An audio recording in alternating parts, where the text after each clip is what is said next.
आपण पाहत आहात BV महाराष्ट्र न्यूज, खबरबात महाराष्ट्राची।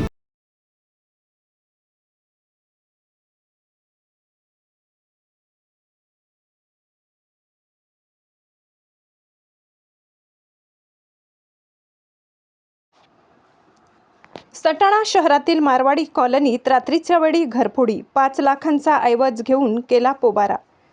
सटाणा शहरातील मालेगाव रस्त्यावरील मारवाडी कॉलनी परिसरात अज्ञात चोरट्यांनी मध्यरात्री घरफोडी करत सोन्या चांदीचे दागिने आणि रोख रक्कम असा तब्बल 5,15,000 रुपयांचा ऐवज लंपास केल्याची धक्कादायक घटना घडली आहे।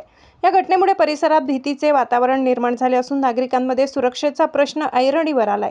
या प्रकरणी नरेंद्र शांतीलाल छाजेड वय 62 यांनी सटाणा पोलीस ठाण्यात फिर्याद दाखल केली आहे। छाजेड हे मारवाडी कॉलनी मालेगाव रोड येथे वास्तव्यास असून किराणा व्यवसायातून कुटुंबाचा उदरनिर्वाह करतात।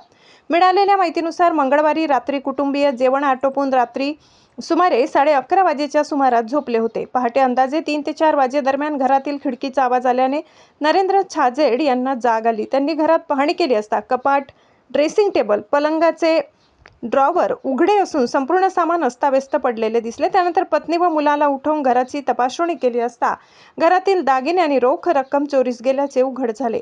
चोरट्यांनी घराच्या मागील दरवाजाची कडी तोडून अत्यंत शिताफीने घरात प्रवेश करत कपाटातील मौल्यवान ऐवजावर हात साफ केला।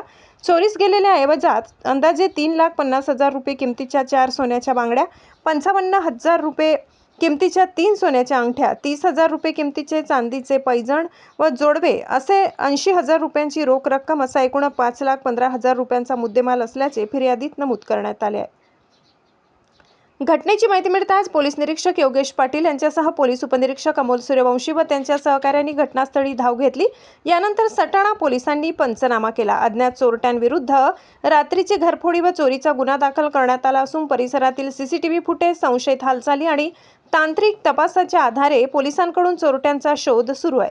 दरम्यान शहरात वाढत्या घरफोडीच्या घटनांमुळे नागरिकांमध्ये अस्वस्थता पसरली असून रात्रीच्या गस्तीत वाढ करण्याची मागणी नागरिकांकडून होत आहे। सदर गुन्ह्याचा तपास पोलीस निरीक्षक योगेश पाटील यांच्या मार्गदर्शनाखाली पोलीस उपनिरीक्षक अमोल सूर्यवंशी करीत आहेत।